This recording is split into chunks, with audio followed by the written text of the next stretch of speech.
Friends, it's a pleasure to be with you today, coming to you as I am from my driveway, but that does seem to be the way of the world at the moment. And it is a joy that I can meet with you and share my reflections, my proclamations about the readings we've heard today. Hopefully you listen to. Uh, Let me pray. God, may my words be loving and true, and may those who are listening discern when they are not. Amen. For freedom, Christ has set us free. Stand firm, therefore, and do not submit again to a yoke of slavery, but through love, become slaves to one another. In our reading from the Apostle Paul's letter to the church in Galatia, Paul seems almost to contradict himself. At once, we are told that the freedom Christ brings releases us from a kind of slavery. And yet, this hard-won freedom should rightly lead us back into a form of slavery. We are at once freed, called out of slavery, and yet called back into it. What, then, is the meaning of the freedom which Christ gives us? The question of how we might think theologically about the issue of freedom is currently not a mere abstract curiosity. We are living in an era of pandemic, which is why I come to you from a driveway. And this pandemic has brought with it a range of restrictions on our lives. Whether we are talking about the restrictions implied by the increased risk of disease or death from COVID-19, whether we are talking about the public health measures that have been brought in response to this virus, or whether we are talking about the role of vaccines and vaccine mandates as our society begins to open up again. We are living in a period in which questions of freedom confront us every day. Now, it's not my intention here, nor would it be my place, to offer any concrete answers to the many good questions our current experience is calling on us to answer. Instead, I want simply to offer a witness to the freedom we have heard proclaimed in our readings for today from the book of Galatians and the book of the Exodus. Now, it is important to bear in mind that the letter to the Galatians was written to a community filled with tension, on the brink of fracture. This young community had grown out of the Jewish renewal movement, which has come to be known as Christianity. As this new community grew, its boundaries expanded to include Jews and non-Jews, that is, Gentiles alike. However, not everyone in this community agreed on what it meant for these Gentiles to be included. At one level, Paul is suggesting that the expanding barriers of this community should not entirely come as a surprise. In words adapted from the foundational theological document of our church, the Basis of Union, in Jesus Christ, God definitively intervenes within history so that God would reassert God's claim to the whole of creation, release those who are in the grips of sin, to make in Jesus a representative beginning of a new order of righteousness and love. While there was not a singular Jewish expectation about what God's definitive intervention in history would look like and mean, many of these Jewish hopes for God's vindicating definitive work in the world were expansive and generous.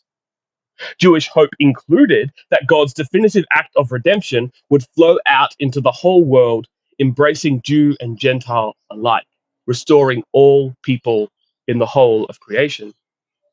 In this sense, as bearers of the good news that God's vindication of God's people has in fact come in Jesus Christ, it is not a complete surprise that the community formed in response to this good news should expand beyond the boundaries of the Jewish community. By invoking the freedom which Christ has won for us, the Apostle Paul is recalling his audience to the deep and overflowing love of God, which comes from out of his own tradition and which is for all people. The boundaries of this community, in other words, as a community which grew out of a renewal movement within Judaism, should be as expansive and generous as God's love itself, and not bound simply to those who understand themselves as people of Torah, that is, the Jewish law. God's redemptive work, in which God's reach and reign breaks into this world, opens up a renewed way for God's people to belong to God and for God to be with God's people. And because of this definitive work, God's people reaches to the ends of the earth. That is to say, God's people is all people.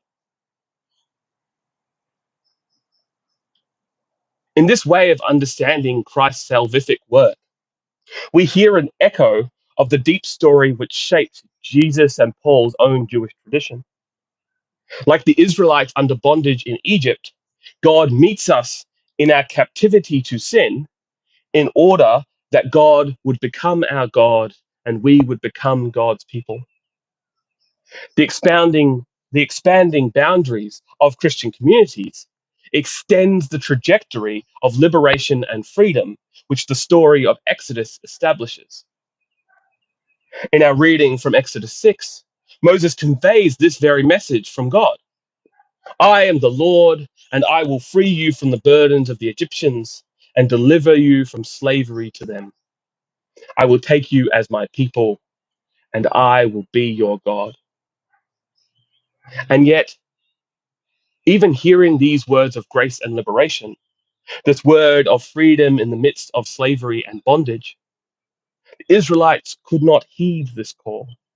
We are told because of their broken spirit and their cruel slavery. To understand what freedom means, what it is that Christ offers us in the freedom that Christ gives us, we need to understand how it draws out the liberation at the heart of Judaism. It requires us to understand how deep our bondage truly goes. The forces which bind humanity, the forces of sin and death, permeate all of creation and infect our souls. Now, to modern ears, this can sound discomforting or strange. Talk of cosmic forces of sin and of death. And yet, the forces of hatred and sorrow, cruelty, injustice, and violence seem to flow through and infect so much of what is around us. From the moment we took our first breath, many of us found ourselves on lands that had been colonized and stolen, scarred by the past. Many of us inherited cycles of trauma, violence, addiction, and family breakdown. As we grow and develop, we are shaped by our cultures, marred by discrimination, systemic racism, sexism, homophobia, and ableism. And so when we talk of sin, when we dig deep into the well of what sin means, we must go beyond our common talk of individual moral failings to the real ground of a world in which hurt people, where wounded people wound people, a world in which we are subject, captive to so much brokenness. The forces of sin and death which hold us in their grip are pervasive. Like the Israelites, they make us unable to heed the call of God. They shape who we are. And this should be no surprise. As human beings, as God's creatures, we are enmeshed within creation. And so it is no surprise that we should have imprinted upon us the hurts and failings of the world. What Paul in our reading talks of as the desires of the flesh. Like the Israelites, with these desires of the flesh imprinted within us, we can struggle to see the freedom which God seeks to place into and disrupt this world. We can fail to see that the disease of this world is met with the healing balm of God's love through mercy and justice, through peace and joy. It is for this reason, this rich tapestry of a world, that when Paul talks about freedom, he cannot simply talk about one form of freedom, but Paul must talk about two.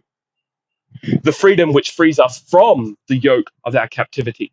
Captivity to a world that treats human life and the life of the world itself as something to be consumed and disregarded. Freedom from the captivity to a world which divides and oppresses people. The freedom which drives out the demons which possess us.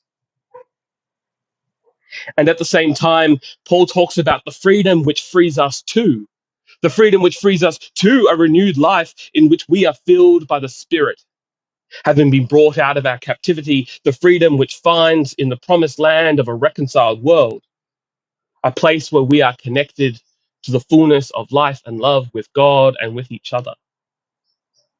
The freedom in which we are not simply free, but are free to be God's people together.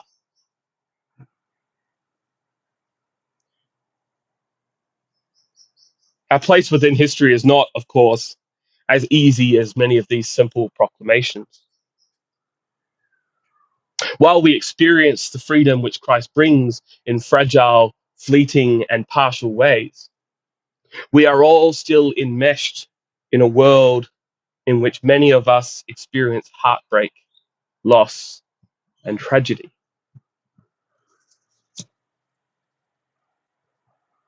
We are caught between the times, with Christ's definitive work of salvation as the foundation of our past, and with the hope which this work secures still stretched out beyond us in the future. While we proclaim the project of liberation and love which Jesus enacts through the work of the cross, dying in solidarity with and among those cast out by the powerful. This project of renewal, gathering and intensifying the story of liberation from slavery at the foundation of Jesus' own Jewish tradition, extending that project to the whole of creation. While we proclaim that love, that mercy and that justice, that peace and that joy, we proclaim it against a world still marked by hatred and bigotry. We acknowledge that the reach and reign of God is still working its way through history in fragile and fleeting ways. We acknowledge that within us, our own freedom is often made impossible by the desires of the flesh, the ways in which we are marked by the world's brokenness, which manifests in our concern for our own benefit, our own self-interest. We so often fail to live into God's freedom to be God's reconciled people, God's people of love in service to the world. We fail to remember that I am free only if we are free. And yet, in the midst of the changing of the times, we do not lose hope. Because the word of God's grace comes to us. For freedom, Christ has set us free. And so, through love, become slaves to the project of love and liberation, which this freedom truly is. Become slaves to the work of redemption, which gathers all people to be God's people. Become slaves to the proclamation, to the work of love, the work of joy and peace and patience and kindness, the work of generosity and faithfulness, gentleness and self-control. Be slaves to one another. Build the world that stands against all oppression and hatred. the world in which God redeems us from all sin and death. For in this I am free, in this you are free, and in this we are free together. Amen.